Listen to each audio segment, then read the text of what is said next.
Mega berarak indahnya rupa, dipuput bayu ke pohon cemara. Pemanis kalam selamat berjumpa, awal bismillah pembuka bicara. Bismillahirrahmanirrahim, Assalamualaikum warahmatullahi wabarakatuh. Seusai lafaz bismillah itu tadi, terlebih dahulu putri yang petah memintal baik kata ini ingin memperkenalkan diri. Saya, Nur Alia Natasha binti Rosli, seorang pelajar pintar tingkatan 5 pada tahun 2022. Memandangkan saya merupakan anak jati Kota Tinggi Johor, sudah tentulah saya setia menetap di sini bersama keluarga bahagia. Saya merupakan anak sulung daripada 3 orang adik-beradik dan bersekolah di SMK Linggu. Sejak dari sekolah rendah, saya sentiasa merasakan bahawa melibatkan diri dalam tugas kepimpinan adalah kegiatan yang menarik dan saya percaya ilmu dan bakat kepimpinan adalah penting bagi setiap pelajar untuk belajar menjadi pemimpin yang baik. Saya percaya pemimpin yang baik akan cemerlang dalam memajukan dirinya dan mampu membawa banyak maslahat buat segenap adiwangsa negara. Maka, seawal umur 9 tahun, saya telah memegang jawatan sebagai pengawas sekolah rendah di SK Petrijaya dan semasa darjah 6, saya meneruskan bidang kepimpinan ini sebagai seorang ketua pengawas.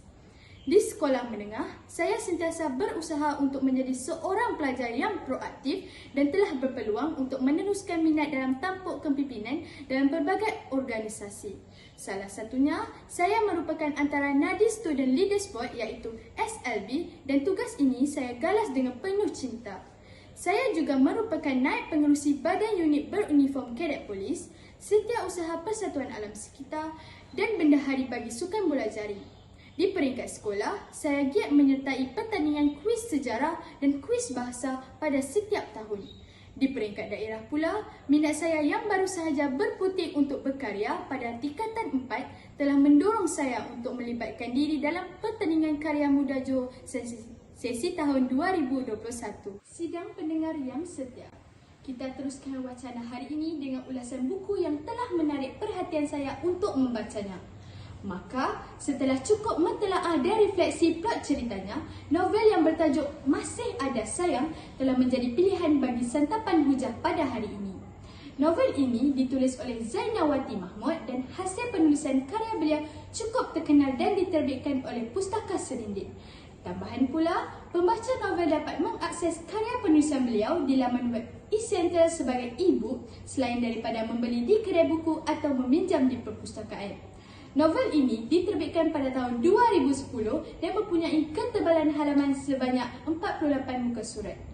Seterusnya, analisis terhadap tema novel ini ialah keprihatinan seorang guru terhadap anak muridnya.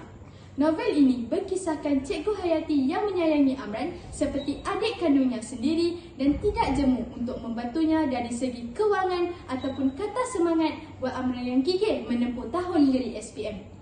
Konflik kesempitan hidup dan cita-cita bermula apabila Amran yang merupakan calon SPM dan anak yatim dalam keluarga terpaksa tinggal bersama neneknya, Mak Leha. Hidup Amran dan neneknya agak daif kerana cukup berhartakan rumah kayu usang. Amran merupakan watak utama dalam novel ini selain watak sampingan iaitu Mak Leha, Cikgu Hayati dan Suhani yang turut memberi motivasi dan membantu Amran untuk mengejar kecemerlangan dalam pendidikannya. Para pendengar yang penuh cakna, kelebihan novel ini ialah ia sesuai untuk semua peringkat usia sebagai panduan dalam mencari nilai kasih sayang dalam kehidupan. Pengalaman hidup dan refleksi dari pelbagai sudut manusia, lebih-lebih lagi nilai murni yang dibawa Amran dan Cikgu Hayati di dalam novel ini memberikan inspirasi kepada saya untuk menghargai peluang berkasih sayang bukan hanya dari sudut pandangan kekasih namun sebagai keluarga, guru dan pelajar serta kasih akan alam sekitar. Selain itu, novel ini sudah tentu menyimpan pelbagai pengajaran. Pengajaran yang telah saya terokai melalui sikap positif Amran ialah kita hendaklah bersungguh-sungguh mencari solusi bagi setiap masalah yang berlaku agar dapat memajukan diri dan berbakti kepada masyarakat. Saya percaya bahawa setiap masalah yang diatasi dengan cara yang bijak dan efektif akan menjadikan diri lebih baik, tabah dan kalis tomahan pada masa hadapan. Impak positif yang dapat saya garap ini diharapkan agak berleluasa dan dirasai oleh mereka yang membaca novel ini. Saya juga berharap agar karya penulisan menarik seperti novel ini untuk terus terus dihasilkan bagi menjadi bahan bacaan yang tidak luput dalam lipatan sejarah kerana nilainya yang cukup bermakna. Sidang pendengar yang dihormati, seterusnya mari kita telusuri hujah saya yang penuh bahas mengenai topik pilihan saya yang cukup menawan minda dan bibir untuk mencatas idea yang tidak selari dengan pemikiran minda kelas pertama. Topik pilihan ini adalah mengenai permainan tradisional yang telah dipinggirkan oleh generasi muda kerana penggunaan gadget secara berlebihan. Hari ini, masyarakat sering menggunakan pelbagai jenis gadget seperti telefon bimbit. Hal ini demikian, masyarakat lebih terpengaruh dengan gadget kerana bagi mereka gadget adalah sebahagian medium yang penting untuk mengisi masa lapang harian mereka. Namun begitu, penggunaan gadget yang berleluasa menyebabkan permainan tradisional akan dipinggirkan setiap masyarakat, terutamanya golongan remaja. Masyarakat kini lebih memilih penggunaan gadget kerana mempunyai banyak kemudahan untuk mengakses permainan secara dalam talian dengan lebih mudah berbanding permainan tradisional. Dari sudut perspektif saya, hal ini kerana permainan tradisional seperti congkak, batu seremban maupun sepak raga memerlukan peralatan permainan tertentu yang semestinya tidak mudah dibawa dan tidak efisien untuk dimainkan pada bila-bila masa. Sikap dan pandangan generasi muda hari ini beranggapan permainan tradisional sudah ketinggalan zaman dan hanya layak berada di muzium-muzium sahaja.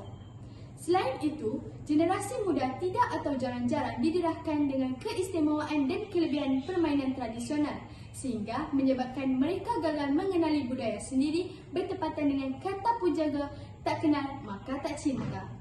Sidang pendengar yang penuh basic. Kesannya dapat kita lihat pada hari ini, terdapat anak muda yang tidak mampu untuk menamakan atau menyenaraikan permainan-permainan tradisional Malaysia apabila pengunjung dari luar negara bertanyakan mengenai permainan tradisional. Tidakkah situasi ini akan memalukan rakyat Malaysia yang kononnya dikembar-gemburkan dengan penuh budaya dan tradisi negara?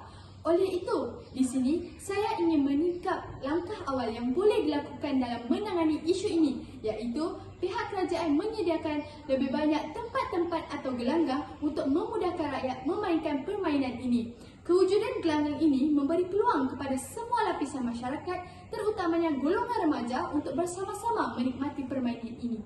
Selain itu, pihak sekolah menjadikan permainan tradisional ini sebagai salah satu bentuk aktiviti ko-kurikulum yang disertai oleh pelajar.